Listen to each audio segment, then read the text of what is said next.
But let me ask you something. When you think about trust, what is it that comes to mind? Maybe you're thinking about integrity.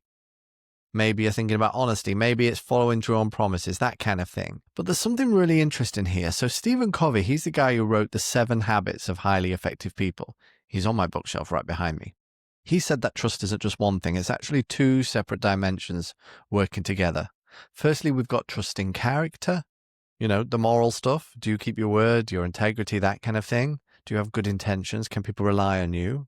And second, you've got trust in competence. That's capability stuff, right? Do you know what you're doing? Can you deliver results? And do you actually have the experience to solve the challenges in front of you? Both matter.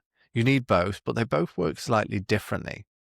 So here's my question to you. Trust in character, trust in competence. Which one do you think is quicker to build? Character or competence? So if you said competence, you are right. Competence is actually pretty quick to establish. Maybe when you first started listening into Education Leaders Podcast, and if you're a new listener, welcome. It's great to have you here. But when you clicked to listen, you probably assumed a level of competence with me, right? I've got a podcast. He must be fairly competent. It's a credibility marker. Or maybe you go to a conference, you see someone speak there, you can assume quickly a level of competence. Maybe someone's in a leadership position. Their position denotes competence, or maybe they've got qualifications that you know about. So these are all competence trust markers, and you can develop that fairly quick. In a school position, you can establish this quite quick. Maybe you run a meeting really effectively. Or maybe there's like a timetable issue at the beginning of the year and you manage to solve it. You demonstrate your competency quite quick. The problem is with character, it takes a long time. You can't do shortcuts. You build it one interaction at a time, one kept promise at a time. People need to know you to trust you. We talk about that a lot, right? It takes a while to develop. But what if we flip that question? Which one do you think is the quickest to break? Character or competence? That's right. Character can break like that. It can be one moment, one lie you told, one time you promised something and it didn't happen, one time that you threw someone under the bus to protect yourself. You can have been building your character for years and it can be shattered in minutes. Competence is a lot more forgiving, right? You mess up one week, some people can forgive you. Bad day at work, bit distracted, whatever. I want to share with you very vulnerably something that happened to me, and I hope this resonates with you. So I used to be in a leadership position in a school, and I worked across 2 buildings in the school. I had a main base, and then I had another base where I just went to once a week. And when I went over to that other place for my 1 day a week in this other building, I obviously didn't have an office there, so I shared with another leader there. And that leader kindly allowed me just to share their office space. I wasn't in there too much, but just when I needed to sit down, do a bit of admin or take a few meetings, I'd sit in that room. Now, at the time when I was in this room, I was obviously observing a lot of the behaviors of this leader who invited me in there as well. And I'm going to be honest with you, certain behaviors that I saw in that room, for me, didn't really match my expectations of what professionalism should be. I heard this person talking sometimes in quite unprofessional ways about staff, the general level of conversation. It made me feel a bit uncomfortable at times. So I just had this unsureness. I didn't really need to act on it. It wasn't really that important to me at the time, but certainly it left a bit of a mark on this person's character, in my view at least. Now, interestingly, if we were to fast forward, now, when we fast forward a bit, something happened in the school where a bigger senior leadership position quite a high-level senior leadership position came up for advertisement. And this person who I'd been sharing an office with went for the position. And my line manager at the time, knowing that I worked over there, came and asked me, so Shane, tell me, this person's applied, what's your sense of their character? And in that moment, I told my line manager, I told him, okay, these are the concerns that I've had and this is what I've experienced. So yeah, this is what made me feel uncomfortable at the time, and that might be useful information to you. So I shared with this line manager quite open, and he said, thanks, Shane, that's really useful, just building a context. Anyway, he went and gave the interview to this person, and in the interview, he said to this person, so Shane tells me you know what happened here. I'm sure you just cringed just like I did. He then described what I'd said to him about my feelings, about the way they operated. And then afterwards came to me and said, Shane, just to give you a heads up, this is what happened and this is what I shared. And I was, I was pretty shocked, to be honest. And I was kind of like, thanks, mate. Great. Like, now I've got a leadership challenge to do. Now, I, of course, went into a whirlwind inside. And of course, the first thing I did was thought I need to sit down with this person and talk to them. And I did, and I arranged a chat with them and apologized very, very quickly, and had to do a lot of reflection. I was a young leader at the time, and I thought, actually, Shane, what you've done here, you broke some confidence, and that's a problem anyway. I apologized. We never really truly repaired that, sadly, that professional relationship.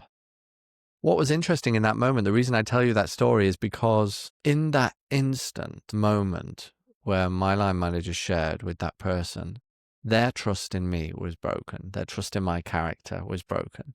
Even though we'd built up a good relationship over many years inside and outside of school, the trust in character was broken and it never fully repaired. Equally with my line manager, maybe my trust with him was a little bit broken in that moment too.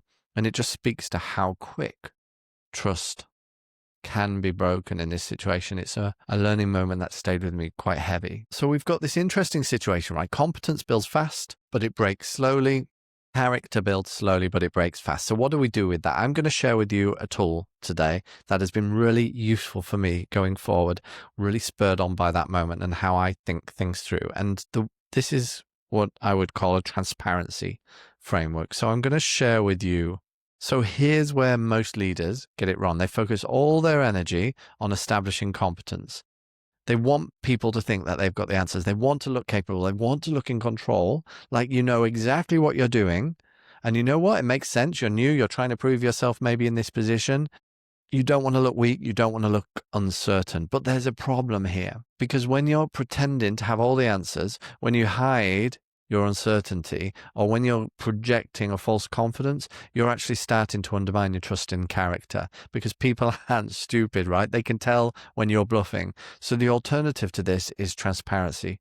Transparency is, in my experience, the fastest way for you to build trust in character while you're still building that competence. And it works because it's based on honesty, not capability.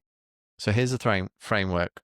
So here's a framework, 3 parts. Part 1, you're going to share your thinking process, especially when you're uncertain. So have you ever been asked for something and your immediate response might be, as a good leader, to say, I'll think about it and I'll get back to you? Well, instead of doing that, try this. Try saying, I hear you. I'm torn between option A and option B. Option A will be quicker. Option B will be more thorough. I'm leaning towards B at the minute because I think quality matters here, but I think I need a bit of time to check our timeline, and I need to check it with the senior leadership team first. I'm going to let you know by Friday. That was very different to I'll think about it and get back to you. And what happened there is you've admitted in that situation uncertainty. You've shared your reasoning. You've committed to a timeline. You didn't pretend to have the answer, but you did demonstrate your character because you were honest and you were showing follow through. So part 1 is sharing your thinking process. Really important, especially when you're uncertain. Part 2 is admit what you don't know and then commit to finding out. So this is really simple, but many leaders, especially new leaders, struggle with it. They think admitting that they don't know something makes them look incompetent. I'm telling you, it doesn't. It makes you look honest. So try this instead. Here's what you might say if you don't know something. I don't know the answer to that. Here's how I'm going to find out. Here's what I'm going to get back to you. 3 sentences. I don't know. Here's how I'll find out. And here's when I'll get back to you. You've just built trust in your character while being completely honest about your competence gap. And part 3 is explaining your decisions, I would say. When you have to make an unpopular call, and let's face it, as leaders, we do it, you don't just announce it. Walk people through your thinking. Walk people through it. Put them into your shoes. So we're speaking to an art teacher. I know you wanted more budget for your art department, and I wanted that too, if you did. But we've got 3 competing priorities and we've only got money for one. I chose literacy intervention because the data that I was looking at showed that that's our biggest gap right now. And I hate that art has to wait. but this is where we are. And if anything changes budget-wise, will be next on my list. So here you're explaining you didn't change the decision, you didn't make everyone happy, but you did show your character through transparency. And look, people might disagree with the choice you made, but at least they can trust in your reasoning. And that's the framework. 3 things: share your thinking, admit what you don't know, and explain your decisions. And the thing is, there's a reason transparency is so powerful, because first, it builds trust in character fast, because character is about honesty, isn't it? It's about integrity. When you are transparent, you demonstrate both every single time. Secondly, it protects the other side. It protects your competence, because when you admit you don't know something, people don't think you're incompetent. They actually just think you're honest, and honesty builds character, which matters more in the long run. And third, I think this is really important, something I'm really passionate about at the minute, it reduces your cognitive load. Once you systematize transparency and you start to operate in that way, you stop worrying about whether people trust you. You stop second guessing your decisions, and you just follow that framework. You share your thinking, you admit your gaps, you explain your decision. Done. And finally, I think this is really important. It models behavior you want from your team. If you want the teachers in your school to be honest about what's working, what isn't, well, starting with you being honest, that's a pretty good place to start. If this resonates with you, I just want to say this is one of the things I teach on my Education Leaders Intensive. If you're thinking I need to systematize more leadership fundamentals like this, then check it out, Education Leaders Intensive. I've got my first one starting in January. It's 10 weeks together. We'll work through some of the core leadership skills that nobody teaches, but everyone needs, just like what we've just talked about now. You can find a link to that in the show notes, or go to my website, shaneleaning.com/intensive.